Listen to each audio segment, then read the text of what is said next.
بسم اللہ الرحمن الرحیم صلی اللہ علیہ حبیبہ محمد وآلہ واصحابہ وبارک وسلم۔ السلام علیکم ورحمۃ اللہ وبرکاتہ۔ محترم سامعین کرام، اگر آپ نے پچھلی ویڈیو دیکھی ہے تو آپ کو یاد ہوگا کہ ہم نے بات کی تھی درود خضری کے پہلے کرم کی، وہ پہلا معجزہ جو شور نہیں مچاتا مگر دل کے اندر سب کچھ بدل دیتا ہے۔ آج ہم اسی سفر کو آگے بڑھاتے ہیں، کیونکہ جب دل جاگ جائے تو پھر صرف سکون ہی نہیں آتا بلکہ اللہ کی طرف سے رہنمائی بھی شروع ہو جاتی ہے۔ درود خضری پڑھنے والوں کے ساتھ جو دوسری بڑی تبدیلی آتی ہے وہ یہ ہے کہ انسان کے فیصلے بدلنا شروع ہو جاتے ہیں۔ آپ نے غور کیا ہوگا کہ جب دل بے چین ہوتا ہے تو انسان غلط فیصلے بھی کر لیتا ہے، غلط لوگوں پر بھروسہ بھی کر لیتا ہے، اور بعض اوقات وہ راستے اختیار کر لیتا ہے جو بعد میں مزید پریشانیوں کا سبب بنتے ہیں۔ لیکن جب درود خضری دل کو زندہ کر دیتا ہے تو پھر انسان کے اندر ایک عجیب سا روحانی شعور پیدا ہونے لگتا ہے۔ درود خضری پڑھنے والا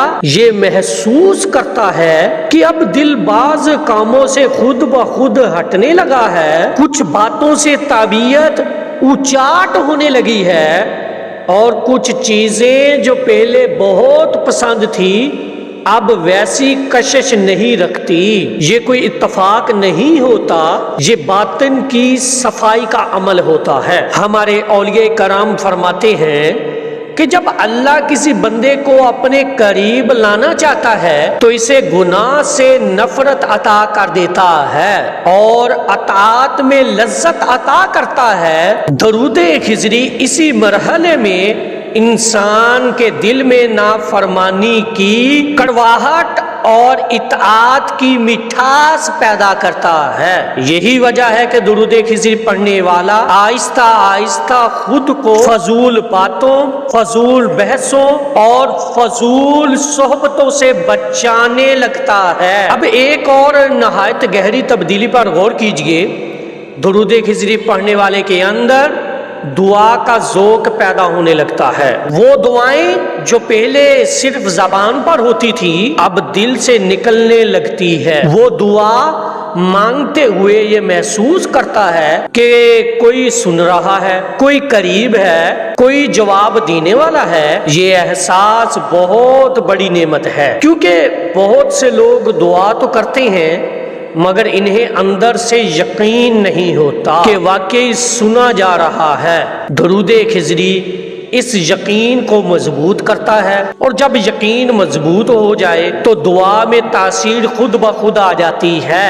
اسی مرحلے پر بہت سے لوگ یہ بھی محسوس کرتے ہیں کہ اب گناہ کے بعد دل فوراً بے چین ہو جاتا ہے، ضمیر فوراً ٹوکتا ہے اور توبہ کی طرف دل مائل ہو جاتا ہے۔ یہ بھی کوئی کم کرامت نہیں، یہ اس بات کی علامت ہے کہ دل زندہ ہو چکا ہے اور اب اللہ کی ناراضی اسے برداشت نہیں۔ پھر ایک وقت آتا ہے کہ درود خضری پڑھنے والا مشکلات میں بھی گھبراتا نہیں۔ حالات سخت ہوں تو پھر دل کہتا ہے اللہ بہتر کرے گا۔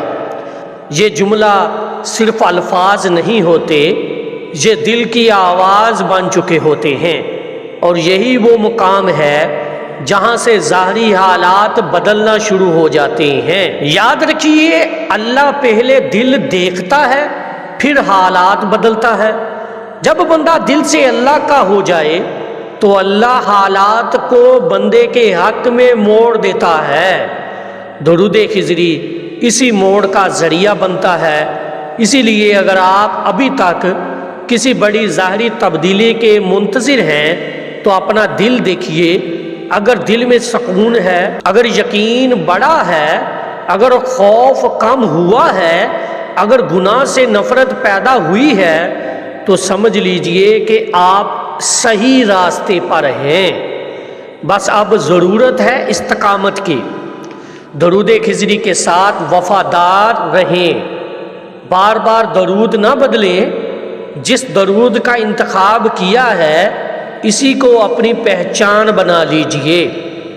ہمارے بزرگ فرماتے ہیں ایک درود، ایک دل، ایک راستہ، یہی کامیابی کا نسخہ ہے۔ انشاءاللہ ایک دن آئے گا کہ درود خضری صرف زبان پر نہیں بلکہ دل کی دھڑکن میں شامل ہو جائے گا، اور جب درود دل کی دھڑکن بن جائے تو پھر کرم، رحمت اور فضل خاموشی سے آپ کے پیچھے چلنے لگتے ہیں۔ آخر میں اللہ رب العزت سے دعا ہے کہ وہ ہمیں اہل درود میں شامل فرمائے، درود خضری پر استقامت عطا فرمائے، اور ہمارے دلوں کو اپنے محبوب صلی اللہ علیہ وآلہ وسلم کی محبت سے بھر دے۔ محبت سے ایک بار پڑھ لیجئے، صلی اللہ علیہ حبیبہ محمد وآلہ واصحابہ وبارک وسلم۔ السلام علیکم ورحمۃ اللہ وبرکاتہ۔